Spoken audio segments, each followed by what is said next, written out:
আজকে আমরা অষ্টম শ্রেণী বিষয় গণিত দ্বিতীয় অধ্যায় মুনাফা 9 নম্বর প্রশ্নের সমাধান করব। 9 নম্বর অঙ্কটা পড়ি আমরা সবাই একটু। রিয়া সাহেব কিছু টাকা ব্যাংকে জমা রেখে 4 বছর পর 4760 টাকা মুনাফা পান। ব্যাংকের বার্ষিক মুনাফার হার 8.5 টাকা হলে তিনি ব্যাংকে মোট কত টাকা জমা রেখেছেন। এখন এখানে বের করতে হবে কি, ব্যাংকের আসল বের করতে হবে, আসল কত টাকা সেটা বের করতে হবে, তাই তো? তাহলে এখানে কি কি আছে দেখিনি। এখানে আসল, প্রথমে আসল কত টাকা, পি সমান সমান জিজ্ঞাসাবাদক চিহ্ন, তাই না? মুনাফার হার,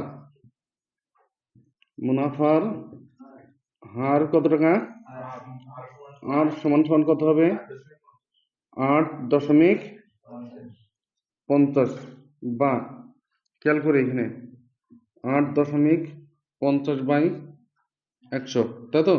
দশমিক তুলে দিলে এখানে কত হবে, 100 গুণ হয়ে যাবে, তাই তো?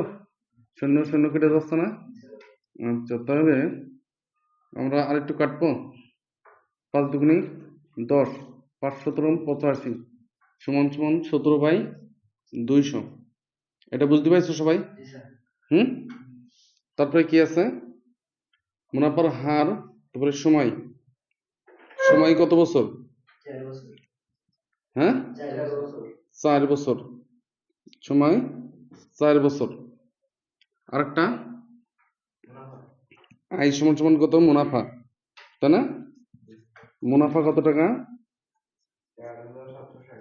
4760 টাকা, তাই তো? তাহলে আমরা জানি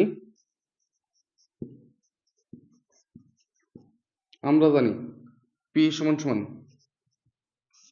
1/RN গুণ 100 সমান সমান আয় সমান সমান কত আছে, 4760 গুণ 100 বাই আর এর মান কত, হ্যাঁ 17/50, 200, তাই তো? তাহলে 17 নিচেই হবে, 200 উপরে চলে যাবে, তাই না? ও এখানে 100 দেওয়া লাগবে না, কারণ আমাদের এখানে 100 নিয়ে এনেছি, হ্যাঁ। আচ্ছা, এন এর মান কত, 4, এন এর মান হচ্ছে 4,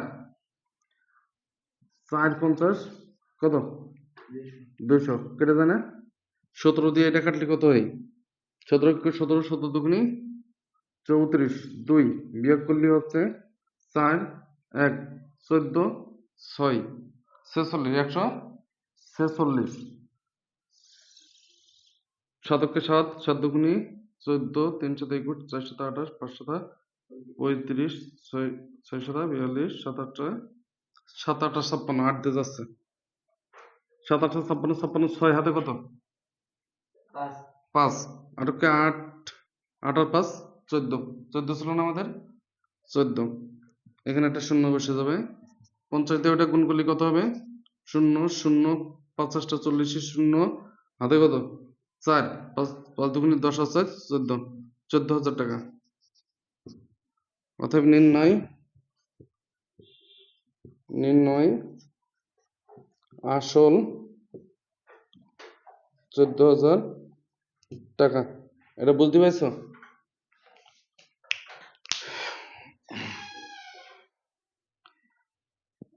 বন্ধ করি আমরা। অবশ্যই এই অঙ্কটা আরেকবার দেখি। এখানে আসল হচ্ছে আসল জিজ্ঞাসাবাদক চিহ্ন, আসল বের করলাম আমরা।